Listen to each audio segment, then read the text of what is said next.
All right, here we are. It's your boy, Josh McScily, coming to him with your top 10 films, with my top 10 films of 2017. All right, now there's a lot of movies in 2017 that I didn't get to see.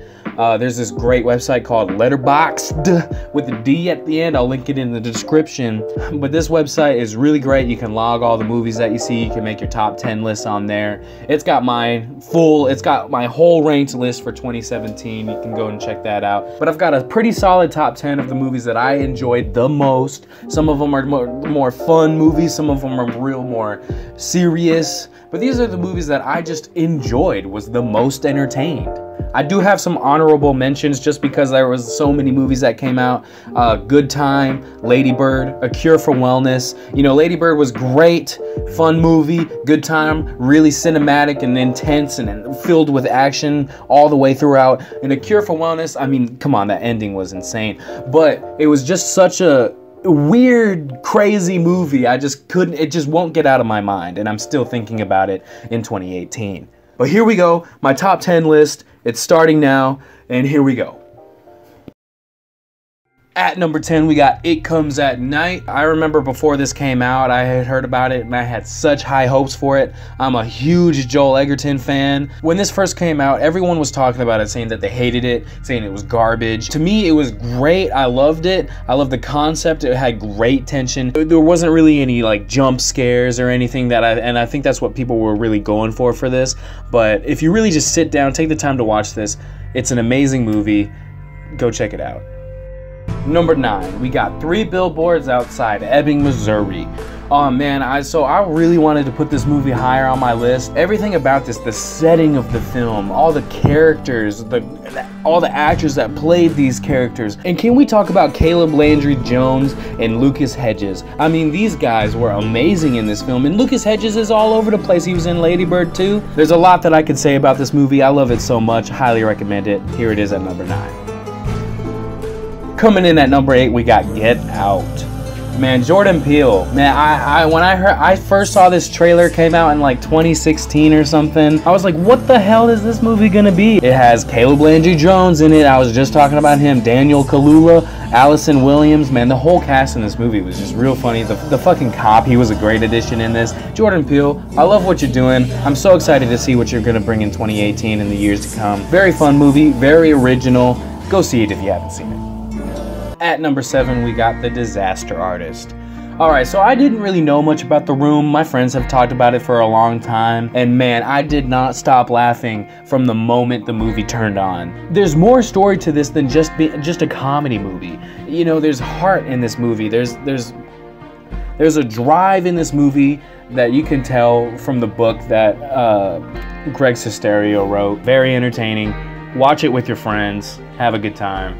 There we go. Rolling in at 6, we got Logan. Didn't really know much about Logan or Wolverine and all that, but god damn was this movie good. And Laura, she was amazing in this. Patrick Stewart had a few moments. Didn't really care for that villain guy, whoever he was, but this movie was touching. Had a lot of cool moments, a lot of badass action, and a very, very solid ending to Hugh Jackman's Wolverine. At number 5, we got Wind River. And boy, was this movie intense. I loved everything from the start of this movie. It had you on the edge of your seat. Jeremy Renner, Elizabeth Olsen, they have such good chemistry, being that, I mean, they're both Avengers. I mean, whatever. Jon Bernthal was in this for a minute. That was cool. Directed by Taylor Sheridan. He also helped write Hell or High Water and Sicario, both films that I adore. There was just not much wrong with this movie. The action was amazing, so intense. Loved the atmosphere of this movie. Number 4, we got It. Man, alright, it had to be in my list somewhere.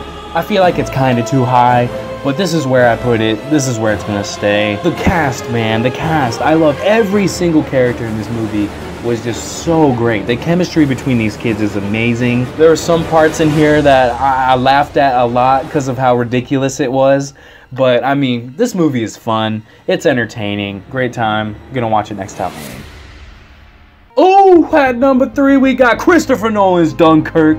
Oh man, every Christopher Nolan you know is going to be at the top of my list. Saw it at a big IMAX theater downtown, and let me tell you, I honestly didn't really like it the first time that I saw it. I was kind of disappointed, and I was like, yeah, there's no way, like, why am I feeling this way about this movie? Just really enjoyed the cinematic experience that Christopher Nolan created here. It's a lot of heart, and these soldiers are just trying to get home, and when they do get home, let me tell you, I cried a little bit.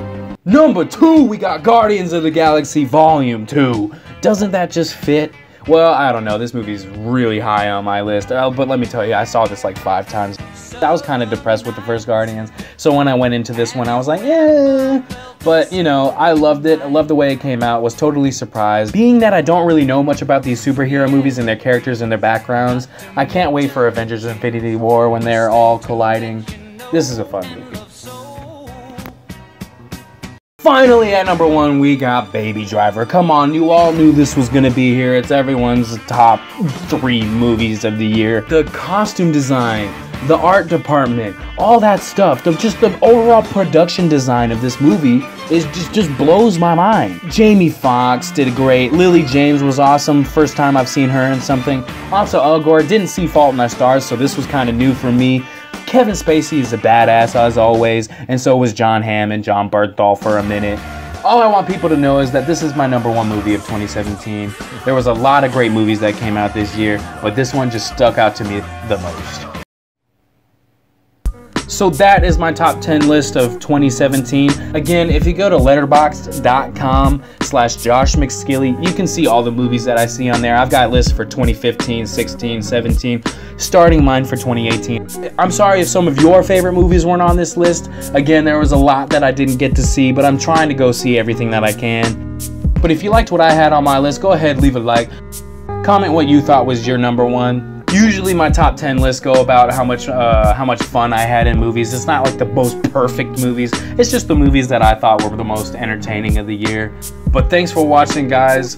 Probably gonna do some more movie reviews here in 2018. I love talking about movies. I'll link my Twitter and my Instagram and everything down below if you want to follow me, see what movies I'm watching, see what I'm doing. Go ahead, and I'll see you guys next time.